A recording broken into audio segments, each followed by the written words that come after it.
This NDE occurred on September 2, 2020 at the age of 53. My first NDE occurred when I was 4 years old, near drowning with little detail, but with knowledge of God's existence, which has led to me being a lifelong seeker of truth. My NDE. I awoke at 5 a.m. with the full moon shining through the slats of my room's blinds. I got out of bed, opened the blinds, and gazed at the moon before returning to bed and falling asleep. A few small pastel-colored balls of light floated into the scene while I was dreaming some ordinary dream. The dream was brightened by another type of light that the orbs seemed to emit, a soft white light that faded everything in my dream into the background. I then decided to go with these orbs without hesitation. I found myself in space, just above the atmosphere. I was completely conscious and thought, "It's happening," implying that I had died. I was filled with awe and excitement. I didn't think about my body or anything or anyone I cared about on this planet. During my experience, there was complete detachment or no recollection of my earthly life, which I found odd but not distressing after I returned.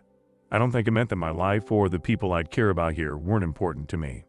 It was more about being present in order to limit distraction.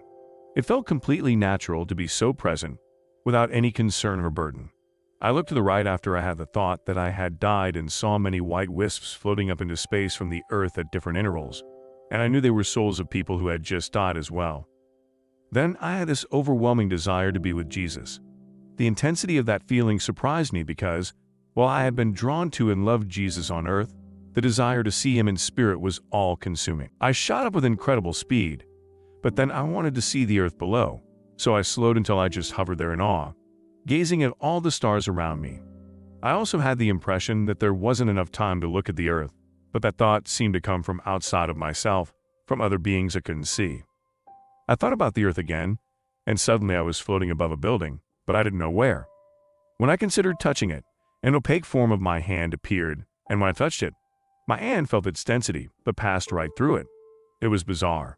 So I flew through the wall faster and didn't feel a thing. I became aware that I was in a nursing home. I moved along the ceiling and through the walls until I arrived in a room with two very old women with dementia in their beds, awake and in some kind of mental distress. As I got closer to them, I noticed a soft, green glow emanating from me. When the first woman looked up and began smiling joyfully in my direction, I realized she could see me. My light touched her, and she babbled back at me, but she was so happy. The other woman next to her reacted in the same way, and when I considered healingly touching her cheek with my hand appeared with a green glow, and I felt her face. Because my hand wasn't solid, she cupped hers over mine, and it just merged into mine. And based on her joyful reaction, she appeared to feel it as well. I'm a nurse on this earthly plane, and I've cared for many people with memory issues, so helping in spirit felt natural to me, albeit in a different way. It was just more satisfying and joyful right away, because the heaviness of my human body and mind was gone. All that came out of me was love, and I received it in return. I looked up through the ceiling into the night sky, and then I remembered the ocean. I adore the ocean as a human being. When I looked down, the waves were breaking on a partially frozen shore. I considered just jumping in, but it appeared to be quite cold. So I just skimmed the surface of the water with my hand, and it wasn't cold, just cool. I remember thinking it was strange that I was concerned about the water's temperature. It was a very human thought. When I was flying around in space, I had no such thoughts. It was as natural to me as breathing.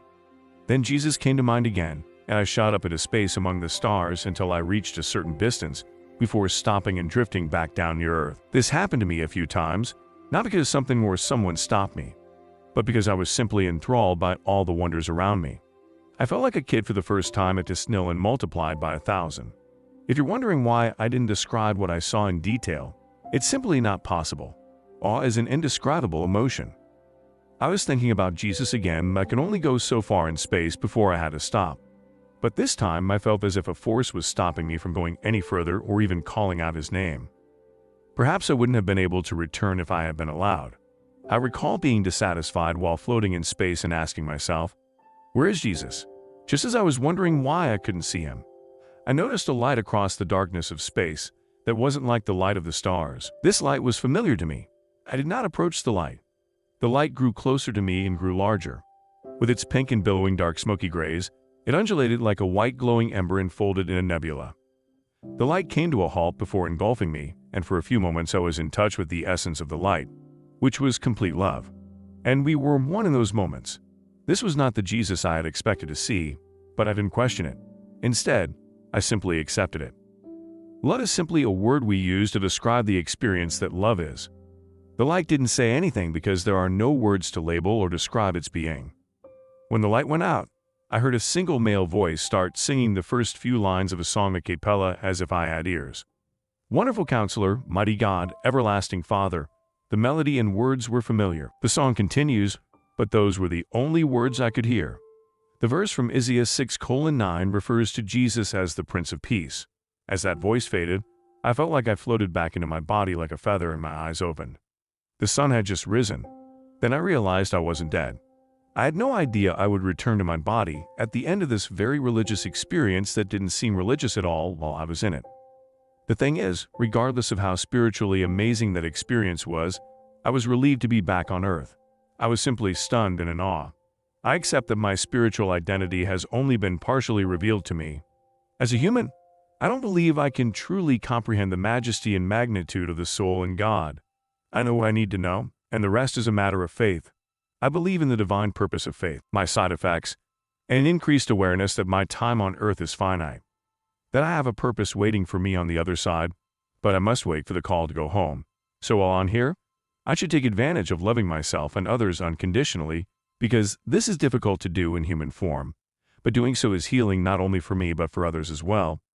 What's difficult is remembering what it's like to be soul without the constraints of a body, and then returning to a world where so many others, including myself, are caught up in fear to some degree. Knowing what it's like to be completely free of fear and worldliness, and then returning to be subject to it personally again, as well as witnessing others go through it, feels even more oppressive. But there is no way out, only transcendence. I've become more sensitive to pain and grief for myself and humanity, which has resulted in even more compassion and love, including forgiveness. My spiritual eyes have been opened to see through illusions within myself, others, society, and systems to see the painful truth of how we manipulate and harm ourselves and others out of fear. And that fear must be recognized and acknowledged. And the destructive things we've done, as well as the consequences of those actions, must be laid bare in front of us so that we can feel the pain, grieve, and then show ourselves compassion and unconditional love. Then we can truly show compassion and love to others. This is how love overcomes fear. It's an acceptance, an integration driven by pure love, a return to completeness. This knowledge, I believe, is a result of my experience and one that I've put into practice. It's not simple. It's deep, divine, and at times heartbreaking work. But like childbirth, the reward is enormous.